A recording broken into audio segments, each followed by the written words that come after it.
गुरुदेव, आजकल प्राय हम सुनते हैं कि जीव गोलोक धाम अथवा बैकुंठ से पतित होकर पुनः इस मृत्यु लोक में गिर सकता है और पुनः कर्म बंधन में बंध सकता है। इसको हम शास्त्रीय सिद्धांत के अनुसार किस प्रकार समझ सकते हैं? भगवान श्री कृष्ण भगवत गीता के 15वें अध्याय के 6ठे श्लोक में कहते हैं, जो एक बार मेरे परम धाम पहुंच जाता है उसे फिर कभी भी इस मृत्यु लोक में दोबारा नहीं आना पड़ता।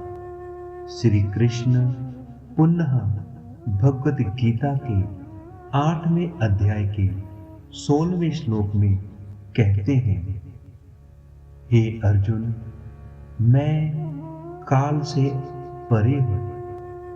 यह 14 भुवन काल के अधीन है। ब्रह्मलोक तक पहुंच जाने पर भी जीव को अपने कर्म अनुसार बार बार इस जगत में जन्म लेना पड़ता है, किंतु मेरे परम धाम पहुंचकर मुझे प्राप्त कर इस भौतिक जगत में पुनः जन्म नहीं होता।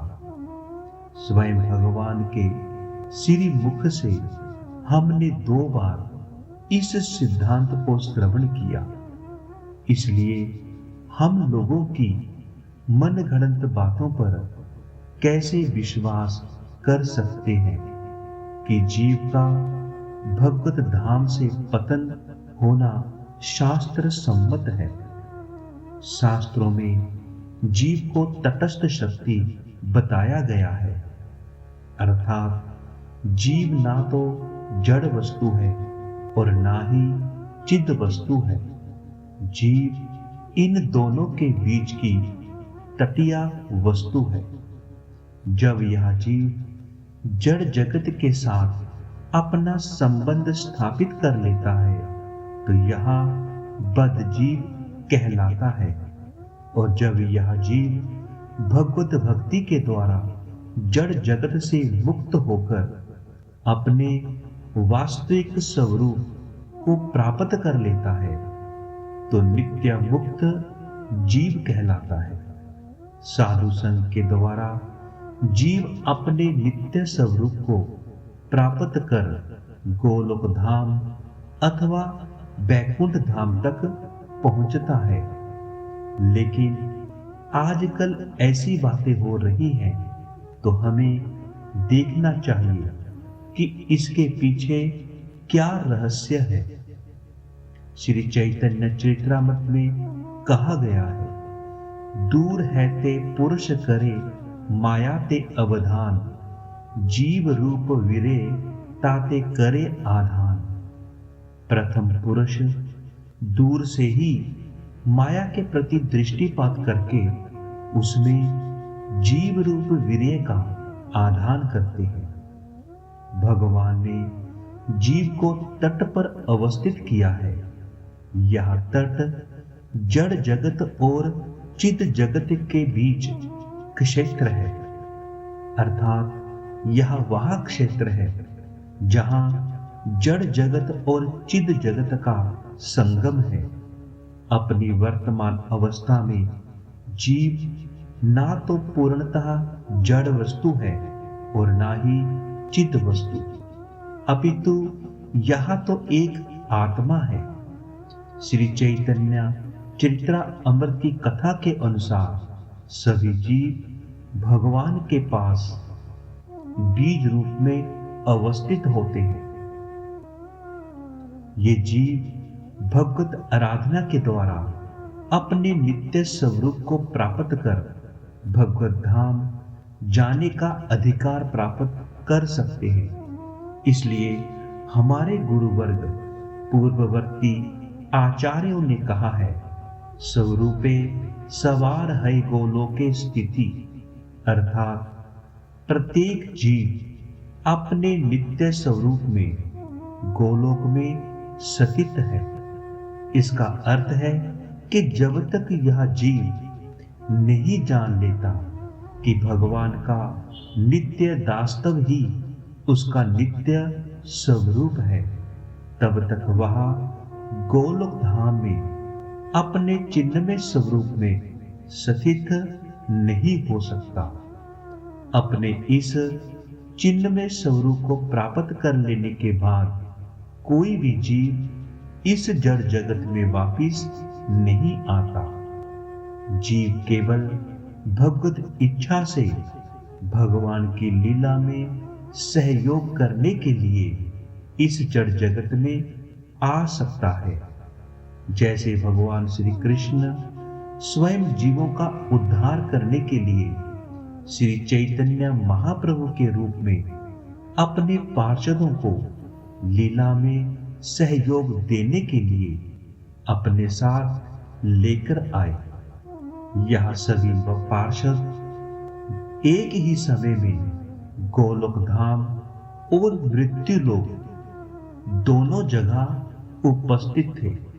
गोलोक धाम में वे सब भगवान की नित्य सेवा कर रहे थे और उसी समय में वे इस जड़ जगत में श्री कृष्ण चैतन्य महाप्रभु की सेवा में नियुक्त थे।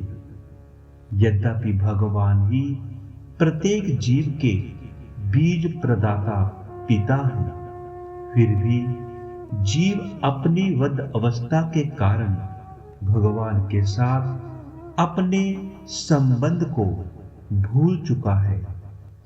एक दृष्टांत से हम इसको अच्छी तरह से समझ सकते हैं। मान लो एक भारतीय व्यक्ति अमेरिका गया और वहां किसी स्त्री के साथ उसका शारीरिक संबंध हो गया और वह स्त्री गर्भवती हो गई। बच्चे के जन्म से पूर्व ही वह व्यक्ति वापिस भारत आ गया और दोबारा अमेरिका नहीं गया। 20 वर्ष पश्चात उस स्त्री की संतान ने सोचा कि मेरे पिता कौन है, तो वह सोचेगा कि केवल मेरी मां ही मुझे मेरे पिता के बारे में सही बात बता सकती है। इस तरह 20 वर्ष की आयु में संतान ने अपनी मां से अपने पिता के बारे में पूछा और मां ने सब कुछ सही से बता दिया। अपने पिता से मिलने की इच्छा से उस संतान ने भारत आने का निर्णय किया। भारत आने के लिए उसने पासपोर्ट, वीजा और हवाई टिकट की व्यवस्था की और भारत आकर अपने पिता से मिला। मूल रूप से संतान बीज रूप में पहले से ही भारत में थी, लेकिन पिता ने उस बीज को अमेरिका में उसकी मां के गर्भ में स्थापित किया और वापस भारत आ गया।